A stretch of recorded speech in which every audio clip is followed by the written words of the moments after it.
We back at it, coming off of the Christian HOH win, where I said yesterday he's kind of being controlled. We speculate in the rankings video that you'll see later today, if Christian is actually as dumb as he seems or if he's playing the part. I don't think he's as oblivious as he's acting, but he's also not strategic. Like, I think Xavier did a good job last week of making it seem like it really was a team decision to the entire house to see that way. And it was easier because he had Brand. But I don't feel like Christian has been as successful with that this week. And it's kind of because his team disagreeing on who should be the target. Xavier put in a lot of work both Thursday night and Friday morning in trying to sway Alyssa and Christian from Hannah being the target. Sarah Beth has been pushing very hard for Hannah to be the target. But when Xavier has been able to be alone with Christian or Alyssa or both, he has pushed that Whitney should be the target. Before we get talk more about noms, let's talk about Claire winning the wild card competition and earning 2 weeks of safety to get her to jury. I'm not sure what the negative side of that was.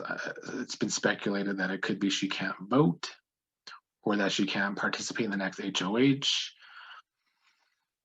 I mean, it is what it is. I don't feel like Claire needed this. I actually think it's more negative for Claire than positive. I don't think anybody was really coming for Claire. And I do feel like this could actually put a target on her back in some way, shape, or form. I mean, people are going to bring it up that she's had 2 weeks of safety. It's not a Netta situation completely in BB Can 5. I mean, Netta had so many weeks of safety. Of course, they were going to come for that bitch when the time came. I mean, I did say it when the time was up. She was coming for that bitch. Okay, so about Sarah Beth pushing this agenda to target Hannah with the royal flush when most of the royal flush is really not giving it the time of day anymore because they now think that Whitney should be the target of Hannah. But Sarah Beth, for her own game, feels Hannah would come after her and is pushing it really hard. And I just don't understand. I just continue to never understand Sarah Beth's game. She wants to be a floater one day, but have her own targets and push hard for it. It never matches up. And like I started to say yesterday, now she just went against the one thing that was working for her and has made herself a bigger target in the eyes of the cookout. And I will definitely be getting to more of this situation in a second and the clown fan base of Big Brother. Now, on one hand, I'm wondering if the cookout should be pushing so hard to not make the target Hannah, especially if there's a possibility of if Whitney wins veto and Ozza goes up, then I mean the cookout's going to have to decide who to keep. And I do worry for Ozza only for the fact that I don't know if she would fight hard to stay. She has this very lackadaisical attitude with the game. So, I mean, she could be voted out over Hannah, but I think it would split the cookout in half. Derek F. and Xavier would want to keep Ozza, and then Tiffany and Kaya might want to keep Hannah. And I know they're doing this because why try and show their cards if they have to really vote to keep Hannah if she's the target and blindside the HOH and parts of the house. But then honestly, at the same time, if they do that, to quote Fanguy in episode 2 of Online Survival 3, which all you viewers of this should watch these episodes of our online survivor game. Maybe one day you guys can play one of the games on this channel and prove me wrong that the Big Brother fan base isn't dumb. You could try. But anyway, to quote Fanguy, if the cookout has to show their cards and vote to keep Hannah if she's the target over Whitney, what are they going to do about it? What's the rest of the house going to do about it? Are they really going to start a race war? I really can't see Claire doing that. I don't see it happening. I mean, Sarah Beth and Christian and Alyssa maybe could try, but they're already big targets of their own. So I don't think it really damages the cookout too much, especially because I think enough people would vote, enough non-cookout people would vote Hannah to stay over Whitney if the Kings were to still be pushing Hannah as the target. Hannah also had her own good talk with Christian to sway her from being the target. And it was never really in Christian's best interest anyway. Like I said yesterday, he at least has a bit of a working relationship with Hannah, not so much with Whitney.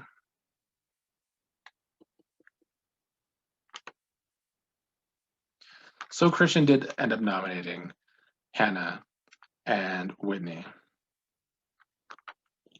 Now comes to the part of Christian lying on Azza, and of course the fan base.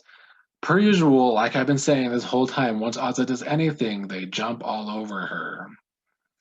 In the conversation, Azza with Christian one-on-one, Azza said that she had reason to put Christian on the block, but she was never pointing at Christian as the target, which is true.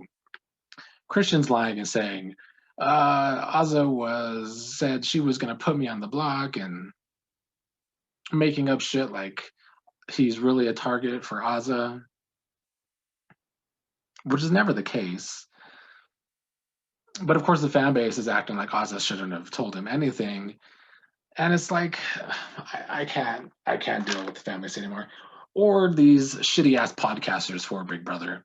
The podcasters for the show are just a bunch of panderers, and it will be proven once again with Sarah Beth.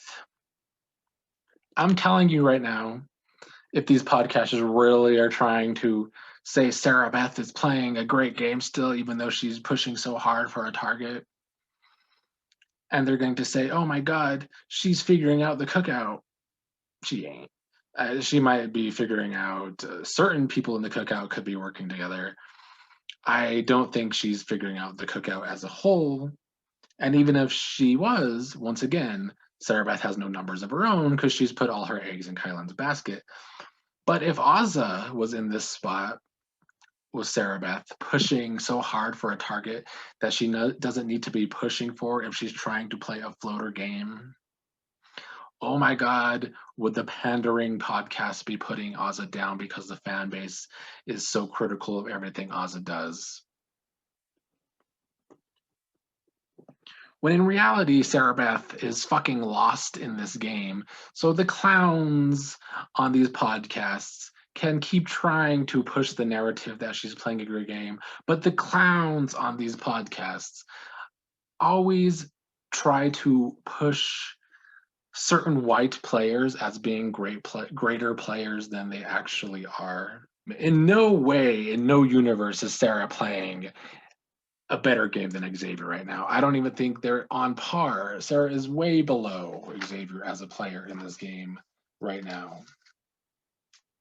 I will give Sarah Beth a little bit of credit in telling Alyssa that nobody in the Royal Flush listens to Sarah Beth, Alyssa, or Christian, because today nobody was listening to Sarah Beth push her Hannah agenda. So I mean, yeah, maybe try and branch off with Alyssa and Christian, but at the same time, Alyssa and Christian have already made a Final Four alliance with Tiffany and Claire. Yes, Tiffany and Claire in yet another alliance. Why? Who knows? I mean, I'll talk about it more on the rankings, but the game Tiffany is playing, she has to never be HOH in this game and still make the end to get to the end and still get a winning vote. I've been saying it a while now. It's possible, but she just has made a really hard game for herself. And I can't act like Tiffany making a new alliance every day is good strategy. Um, One good thing about Alyssa that I didn't give her credit for in the rankings is she's been trying to avoid sleeping in the HOH room with Christian, which I think is smart of her because do they even want to grow their target even more with it already being so big by them sleeping together in HOH? Christian's been trying to puppy dog his way into her doing that, though. But I have to give props to Alyssa for trying while Christian's dumbass tries to keep making it happen. I still think Alyssa could be a target over Christian people target the showmans, but not if he keeps winning shit. Last, I'll talk about Derek Frazier, who is spiraling on slop, but he's always hilarious about it. I'm ready for Derek App to keep giving me the mess in this game. There was a funny part in the night where Xavier compared Derek F to Josh Martinez, and Derek F got very offended by that. Tiffany had to talk him down for being upset about that. And I mean, should Derek F be spiraling about being compared to Josh Martinez? Hell yes, he should. If somebody compared me to Josh Martinez in the house, I would make it my goal to get that motherfucker out. Nobody wants to be compared to Josh Martinez. Have you seen his annoying ass in the challenge? But Derek F is also spiraling because when Whitney came up to him a couple nights ago asking if Derek F had said her name, which was true, he started freaking out, wondering where it came from. It actually came from Hannah. So right now he's kind of spiraling with Alyssa, wanting to know who's been lying on his name. So is Derek F going to give us drama and mess this week if Hannah and Whitney remain the noms and he somehow finds out Hannah was the one that told Whitney this? Because Hannah tends to run her mouth a little too much to the wrong people sometimes. Maybe. We will see what happens. The veto is very important. If anybody but Whitney wins, then Whitney remains the target. If Whitney does win a veto, does Christian put up Ozza and the cookout have to decide who goes, or can the cookout also convince Christian to put up Brittany instead and send her home? Christian's leaning towards putting Ozza up if anybody comes down. But that is all we have for now.